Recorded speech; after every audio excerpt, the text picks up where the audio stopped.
कैसा लग रहा है दोस्तों पीछे? राष्ट्रीय पक्षी मोर की आवाज़ मेरे गांव के अंदर आप कभी भी सुन सकते हैं, क्योंकि मेरा गांव एक बहुत बड़ा पर्यावरण प्रेमी गांव है। एक बार फिर आपके साथ मस्त मोंगा चैनल। हेलो दोस्तों, कैसे हो? आई होप आप सभी अच्छे होंगे। और दोस्तों, सबसे पहले तो मैं आप सभी का तहे दिल से हार्दिक धन्यवाद करना चाहूँगा। आप सभी का बहुत बहुत बहुत ज़्यादा धन्यवाद, जो आप लोगों ने मेरे फर्स्ट ब्लॉग को इतना प्यार दिया। कहते हैं मंजिलें तो मिल ही जाती हैं, मंजिलें तो मिल ही जाती हैं, पंख खोलकर उड़ान भरो तो यारों। तो दोस्तों, उड़ान भर दी है, आप दोस्तों का प्यार मिल रहा है, और अगर ऐसे ही आप लोगों का प्यार मिलता रहा तो बहुत जल्द मंजिल भी हासिल कर लेंगे। जैसा कि मैंने आपको अपने फर्स्ट ब्लॉग में बताया था कि मैं आपको बताऊंगा कि हम हमारे गांव की भूमि को पावन पवित्र भूमि कहकर क्यों बुलाते हैं। लेकिन ये जानने से पहले देखते हैं मेरे गांव की एक छोटी सी झलक।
तो दोस्तों, कैसे लगी आपको मेरे गांव की एक छोटी सी झलक?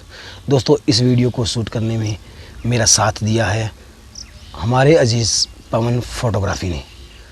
हाँ दोस्तों, बहुत गर्व महसूस होता है जब हम हमारे गांव के बारे में किसी को बताते हैं और कहते हैं कि हम स्वतंत्रता सेनानियों की पावन पवित्र भूमि से रहने वाले हैं।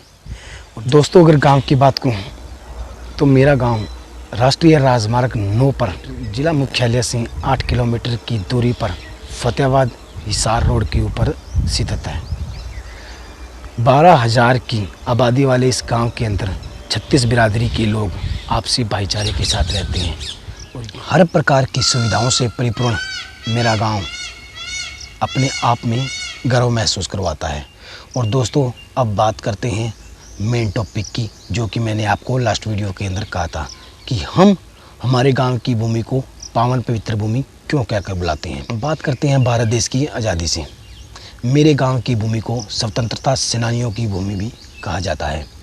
भारत की आज़ादी के अंदर बहुत बड़ा योगदान रहा है मेरे गांव के लोगों का।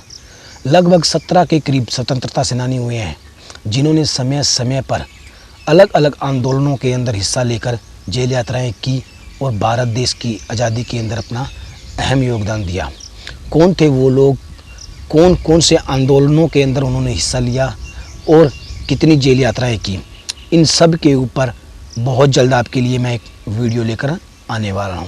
इसके अलावा समय समय के ऊपर मेरे देश के युवाओं ने भी भारतीय सेना के अंदर हिस्सा लेकर अपनी सेवाएं दी है, और इतना ही नहीं, राष्ट्रपति सम्मान तक हासिल किया है।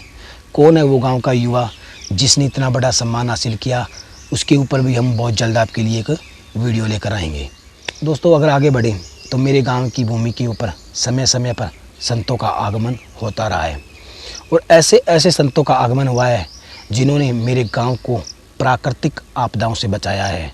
कौन थे वो संत, और कौन सी प्राकृतिक आपदाओं से आज मेरा गांव सुरक्षित है, इसके ऊपर भी बहुत जल्द हम एक वीडियो लेकर आएंगे। दोस्तों, संतों की भूमि हो और धार्मिक आयोजनों की बात ना हो, ऐसा तो हो ही नहीं सकता। दोस्तों, मेरे गांव के अंदर स्थित अनेकों मंदिर, गुरुद्वारा, गौशाला, बस स्टैंड पे स्थित धर्मशाला के अंदर समय समय के अंदर धार्मिक आयोजन होते रहते हैं, जिसके अंदर 36 बिरादरी के लोग मिलजुल कर तन मन धन से अपना सहयोग करते हैं।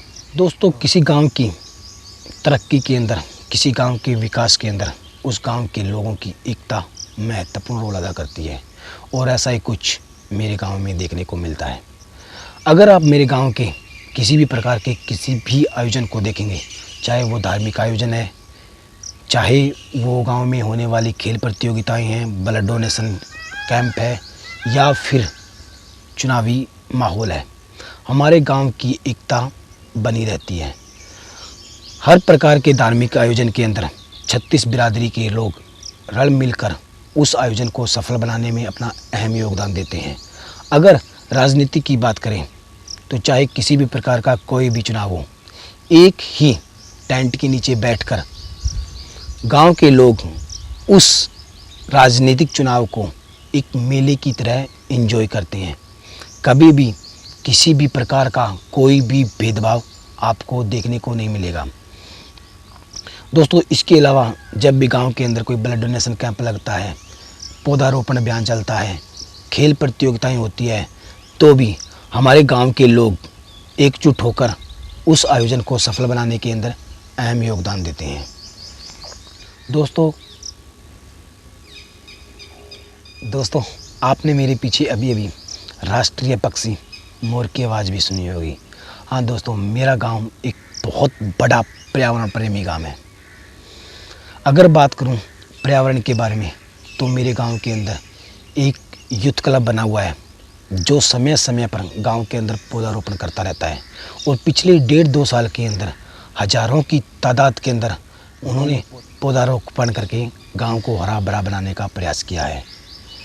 इसके ऊपर भी एक बहुत जल्द हम वीडियो लेकर आने वाले हैं। आपको दिखाएंगे कि कहाँ कहाँ पर और कितने पौधे लगाए गए हैं। दोस्तों, इसके अलावा बहुत कुछ है मेरे पास मेरे गांव के बारे में बताने के लिए, लेकिन वो सब बातें मैं आपको अलग अलग वीडियो के माध्यम से दिखाऊंगा। जैसे कि बड़े बड़े पदों के ऊपर हमारे गांव के युवाओं का तैनात होना, चाहे फिर वो वर्ल्ड हेल्थ ऑर्गेनाइजेशन यानी कि WHO हो, साइंस का क्षेत्र हो, शिक्षा का क्षेत्र हो, विदेशों के अंदर बिजनेस पढ़ाई का मामला हो, सेना के अंदर बड़े से बड़ा सम्मान प्राप्त करना हो, या फिर खेलों के अंदर गांव का नाम रोशन करना हो। और दोस्तों, बात करूं अगर मैं खेलों की, तो समय समय पर गांव के युवाओं ने अपनी प्रतिभा के बल पर गांव का नाम और अपना नाम देश दुनिया के अंदर रोशन किया है। फिर चाहे वो शतरंज है, साइकिलिंग है, एथलेटिक्स है, या फिर पिछले कुछ दिन पहले गांव की एक बेटी के द्वारा बॉक्सिंग के अंदर मेडल प्राप्त करना हो। ऐसी बहुत सी बातें हैं जिसके कारण हमें हमारे गांव के ऊपर गर्व महसूस होता है, और हर एक टॉपिक को मैं आपके सामने लाता रहूँगा। लेकिन उसके लिए आपके सहयोग की, आपके सपोर्ट की, आपके साथ की, आपके प्यार की ज़रूरत होगी। तो दोस्तों, मिलते हैं बहुत जल्द अगली वीडियो के साथ। तब तक जय हिंद, जय भारत।